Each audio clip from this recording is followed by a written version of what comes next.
Good morning students. Welcome to your computer class. I hope all you are starting seriously at home because already you got your half yearly exam timetables and you know that half yearly exam will start from 5th October. That means you have only 2 weeks time in your hand. So in these 2 weeks what we will do? In today's class we will revise something. What to revise? The things which you have learned in class 9. String functions and math functions. I think you need a revision class of string functions and math functions. And obviously in the next class, which is the last class before your half yearly, we will come to know about the question pattern. So let's start with string functions. String is a class which is used to manipulate a set of characters. Now string class contains many functions to handle strings. All these string functions are non-static functions. That means to call them, first you have to create object of the string class. Then using object, when we will call any of this function, the function will work on the value stored in the object and it will return something. First function is trim function, which doesn't take any parameter. It trims the string. That means it will remove all the leading and trailing space of the string and it will return the string. Then to lowercase function. It also doesn't take any parameter like trim function and it converts all the character present in the string to lowercase and it returns the string in lowercase. Then to uppercase function is also like to lowercase function but it converts the string to uppercase.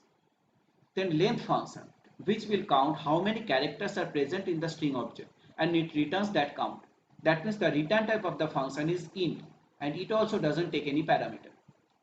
The next function is char function, which takes one integer parameter, that is the index number of the character present in the string, and it returns the character present at that index number. The name suggests char at, character at that index, which will be passed here as a parameter. Then index of function. This is just opposite of char function. Char function takes the integer index and returns the character at that index, and index of function takes a character and return the index number of that character. Now if that character is present more than one time in the string, it will return the index number of the first occurrence of that character in the string. Now this index of function can take a string parameter also. If it takes string parameter, inserts the string in the string, which is the object using which the index of function is called, and it will return the index number of the first occurrence of the string in the main string. Now another version of index of function is there which takes two parameters. One is character, another one is int. So this character is the character to be searched in the string and this int is the index number from which the search will start for this character. Now the first occurrence of that character from this index number will be returned by the index of function. And there also we can pass string parameter. In that case, the search will start from this index number for the string which is passed here as a first parameter. If the string is present in the string from after this index, it will return the index number of the first occurrence of the string in this main string. All this index of function returns -1 if the character or string we are searching for in the main string is not present in the string. Then last index of. Last index of is also like index of function, but it returns the last occurrence of this character in the string. Here also we can pass a string which can find out the last occurrence of the string in the main string and it will return the index number of the last occurrence of that character or string in the main string. Then concat function. It takes one string parameter which will be concatenated with the object string. So if we call this concat function using a string called Midnapur and we pass town, it will concatenate Midnapur and town to return Midnapur town. Then equals function. It takes one string parameter and it checks the equality of the string parameter with the object string. If both are same, it will return true. If both are not same, it will return false. The return type is boolean.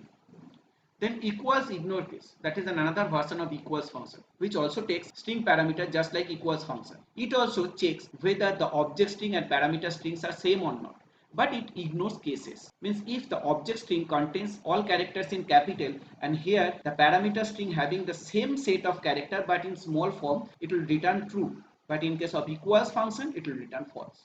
So equal function checks the cases also, whereas the equals ignore case will ignore the case and it will compare the object string with parameter string with their characters. Then compare to function. This function takes one string parameters and returns integer value. So what is that integer value? It compares the object string with parameter strings and return the ASCII difference between two unmatched corresponding characters. If both the strings are same, it will return 0. If both the strings are not same, it will return the ASCII difference between the first two unmatched corresponding characters. The first unmatched character of parameter string will be subtracted from the corresponding character of object string. So it can return the positive difference or negative difference also. If the object string is greater than the parameter string, it will return the positive difference, and if the object string is smaller than the parameter string in terms of ASCII difference, it will return negative value. Then int compared to ignore case, just like equals ignore case. It also compare two strings after ignoring their cases, and it will return positive, negative or zero value. So 0 for both the strings are same, object string and parameter string. Then replace function. It takes two character parameters and returns string. The first character parameter is the character to be replaced by the character which is specified here as a second parameter. So in object string, all the occurrence of this character will be replaced by this character. Here also replace function can take two string parameters. So all the occurrence of this string parameters in the main string will be replaced by this string, and it will return the new string after replacing all the characters or string by the character or string specified here as the second parameter. Then substring function. The substring function has two versions. One is single integer parameter, another one with two integer parameters. Single parameter substring function will take out a substring from the index number which is specified here as a parameter till the last character from the main string, and it will return that string. And the substring with two integer parameter will specify the index number from which the extraction will start till the index number before the index number which is specified here as a second parameter. So if the first parameter is 3 and second parameter is 7, it will take out all the characters starting from the index number 3 till the index number 6, because the second parameter is 7. 7 means before 7 till 6, and it will return that string as a substring. Then boolean starts with. So this is very simple function which takes one string which is the prefix. It will check the object string starts with this parameter string or not. If it starts with this parameter string, it will return true, otherwise false. Ends with function is like starts with function. It also takes one string parameter and checks the object string ends with this string or not. If it ends with this string, it will return true, otherwise false. The last function is value of function, which takes any type of parameter and it converts that parameter to string. So return type is string. Here we can pass integer parameters, means byte, short, int, long, floating point parameter means float or double, character parameter, even object parameter or array parameters. Understood? Now we will discuss about math functions. Many math functions are there in math class. They all are static functions. That's why to call them, no need to create any object. We will use class name to call them, math.function.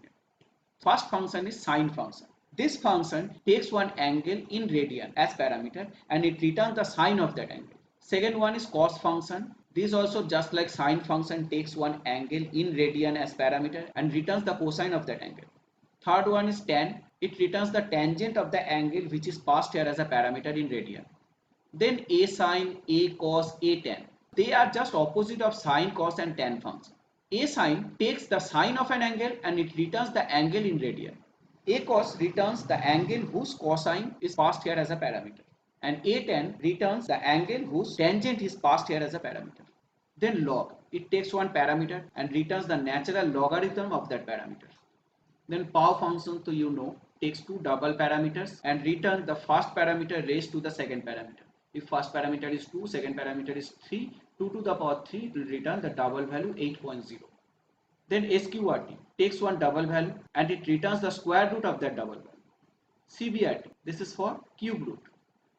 Then exp for exponent value.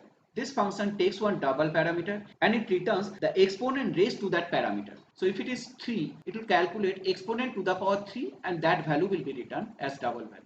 Then abs takes one double value and return the absolute value of that. If we pass any sign number, it will simply ignore that sign whether it is positive or negative.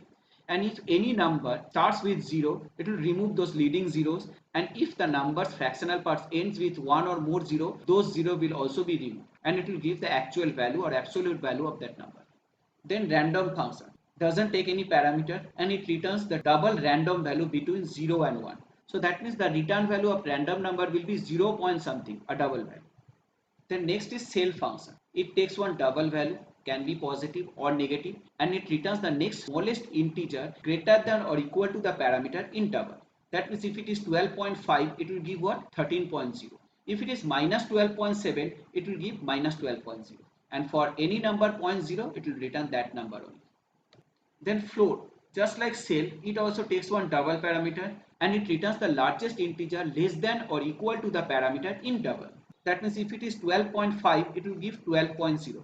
If it is minus 12.5, it will give minus 13.0, and for 12.0 it will give 12.0. Then round function. Round function takes one float parameter or double parameter and it returns the integer or long value based on the parameters type. If parameter is float type, then it will return integer value. If parameter is of double type, it will return long value. So round function rounds up the number to the nearest integer. Then rind function. It also just like round function, but it takes one double parameter and returns the double value. Rind function rounds up the number to the nearest integer if the fractional part is 0.6 to 0.9. And if the fractional part of any number is 0.0 to 0.4, it will round down that number to the nearest integer. That means from 12.0 to 12.4, it will give 12.0, and for 12.6 to 12.9, it will give 13.0. But if the fractional part is 0.5, then it will check whether the integer part is even number or odd number. If integer part is even number, it will give that even number 0.0, and if integer part is odd number, it will give the next even number 0.0. That means for 4.5 it will give 4.0, and for 3.5 also it will give 4.0 because 3 is an odd number. Next is max and min. Max function and min function, they take two parameters. The parameters are of double types or int type or long type or float type. So what type of parameter we will pass, the function will return that type of value. So max function will find out the maximum of these two parameters and min function will find out the minimum value of these two parameters. So I hope you understood the string functions and math functions.